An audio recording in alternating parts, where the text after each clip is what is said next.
Hello and welcome to the Kundalini podcast. That was Zen. This is Thou. I'm Vivek Govekar. Namaste. This is episode 41. I'm so lucky sometimes because I make a video and then think, well, what am I going to talk about next? And I hit a block sometimes, like, next subject doesn't come up. And someone puts a comment and it's like, let me talk about this. So I got a very interesting comment from a person yesterday, and I answered it. So I thought, let's make this into a video. This person, I think he came with this. I get a lot of people who, from the whole spectrum of believer who wants me to be a guru and start teaching them, to the other end of the spectrum where it's like a non-believer. What are you talking about? This is all nonsense.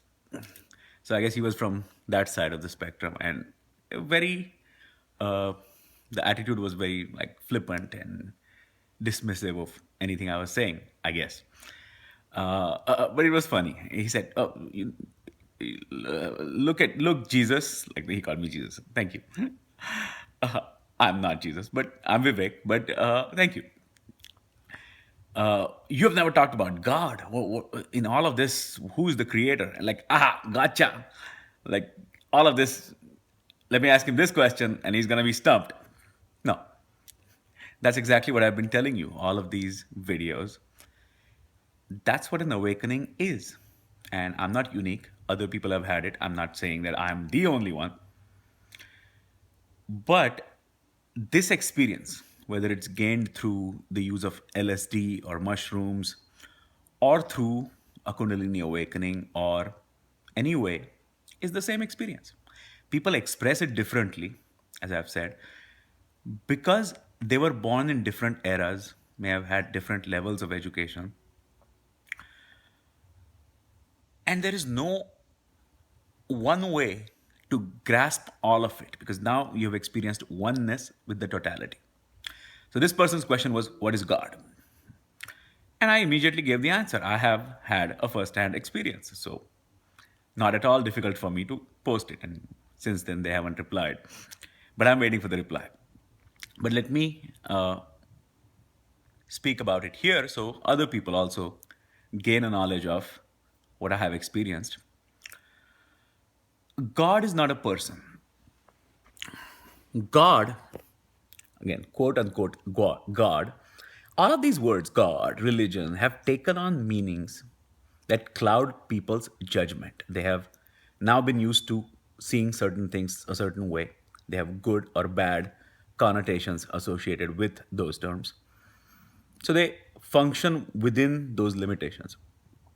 So God is not a person. It's not some person sitting up with a white flowing beard as they show. These are representations. No representation does it justice. It is a consciousness, and it has been termed the oversoul. You have an individual soul and an oversoul. That is one way of expressing it. Brahman, the oversoul, and Atman, your individual soul. But the experience I had was not of some human being. That person asked me based on one of my videos in episode 11, where I talk about visions I had. Vision is just a word I use. It can't be categorized or classified. You can call it vision, gnosis, experience, but it doesn't do it justice. It is removal of all your bindings and consciousness, the known not subconscious, but the conscious mind and your thoughts and all of that machinery. That is not the true self. The true self is inside. Once that is removed and you have experienced that oneness with divinity, that's what God is. That oversoul, that consciousness is like, and the example I gave in my comment back to that person was, it's like a lake. Imagine a clear lake. Again, this is just an analogy, so not doing it justice, but one way of saying it. And there is nothingness, meaning nothing exists, just that consciousness is, always was, always will be. And suddenly there is a ripple, let's say, in that lake. So a stone drops and ripples happen. So before, because it was a clear lake and very clean water, you didn't even realize there was water there. It just seemed transparent. And because of the ripples, you now see the existence of the water itself. That's the creation of the universe. And physics calls it the Big Bang. The religious texts like Bible or other texts call it the word, the first sound, the primordial sound. Pranav is the Hindi word or the Sanskrit word, which is the Om sound. And that's the hum by which all creation begins. And it then complexes into other vibrations, denser vibrations, lighter vibrations. And that gives rise to all that exists.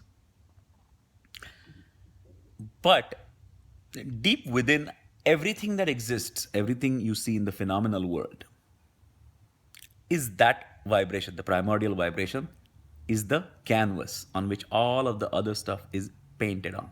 That's one way of putting it. So, an organism, any animal being, in this case, human beings on Earth at this point in time, maybe on other planets, maybe on the same planet that we live on, in other eras, other species existed, maybe later other species might exist. But whatever organism gains self awareness, is sentient, has the ability, the capacity to reach in and see that connection with the primordial sound and the oversoul because it's underlying everything. When someone awakens in any era, this experience is related to, conveyed to the other unawakened people, and that's what we term a religion because the philosophy forms around that. Now, over many centuries, the inner meaning of that gets lost. That's just the nature of things because the first awakened person came along, and maybe in that same lineage, a few others came along. But eventually, it just becomes people who follow and follow it because of tradition. I have mentioned this before in the story of the cat tied to a post. And it was just done because the cat was a nuisance, but that became a ritual on its own. So then somebody else awakens in the 21st century. All awakees have had a similar experience. And to them, the jargon, the superfluous stuff in these religious texts and traditions just becomes obvious that, hey, this is not really necessary. Because once you have had the glimpse, you're like, okay, this is not essential. This is maybe essential for the process, for the journey within. And that person is constantly attempting to awaken other people. So he leaves behind some of his experiences and or her experiences and says, hey, listen, this is what it is.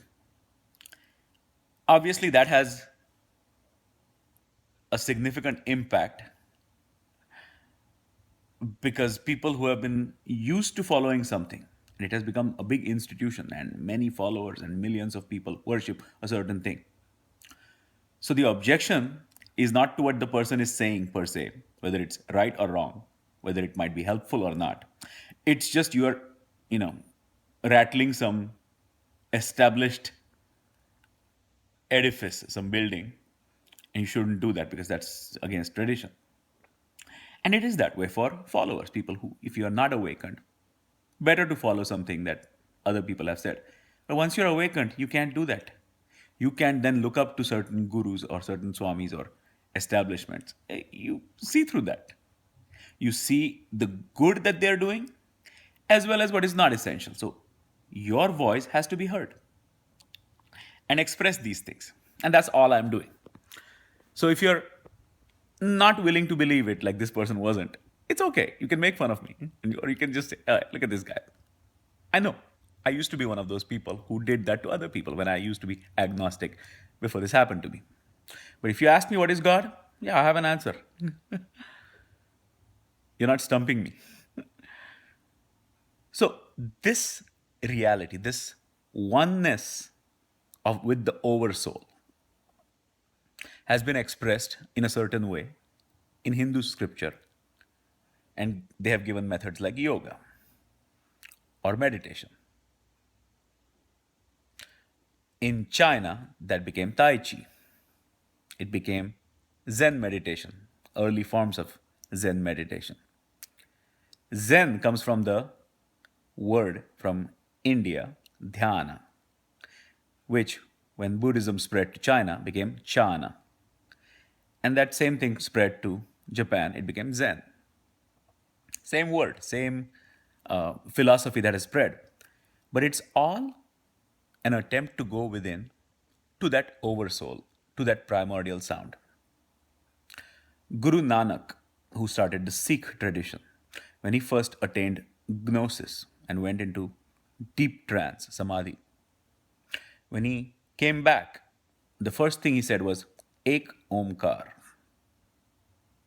which means one sound, one Om sound, primordial sound. And that's the experience you have when you go within and reach the highest trance samadhi state. You become one, and you see that that one primordial hum, Om, gives rise to all the other complexities. There is one oversoul, and that consciousness is termed different things: Yahweh, God, Parameshwar, Ishwar. And each complexity of vibration, subtler and subtler complexities, and then they become denser and denser, which is why they've been classified as these five elements: earth, fire, water, air, ether. Ether is the subtlest, earth is the densest. And modern physics, in some ways, relates to that. They're not exactly complementing each other. There are obviously differences. But the metaphysics, which states that everything is energy, everything is vibration, bears out in the physics. There is no such thing as matter. Energy and matter are easily transmutable. That's E equals mc squared. Einstein and his equation. So, what is God? If you want the simplest answer, is it's a consciousness.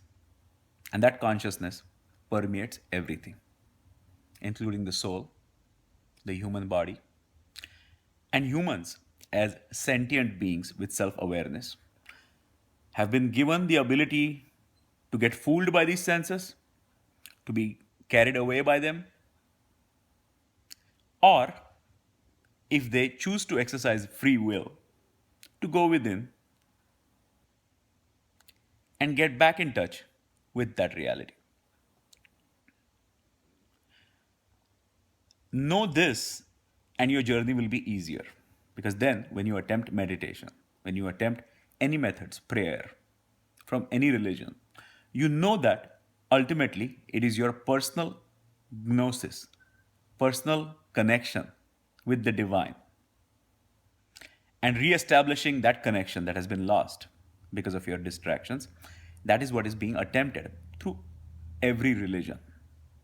And sometimes the social practices, the dogma, the strict adherence to tradition actually gets in the way. So that's a little bit about God, the oversoul, the supreme consciousness. I hope that was helpful. Thank you. Be well.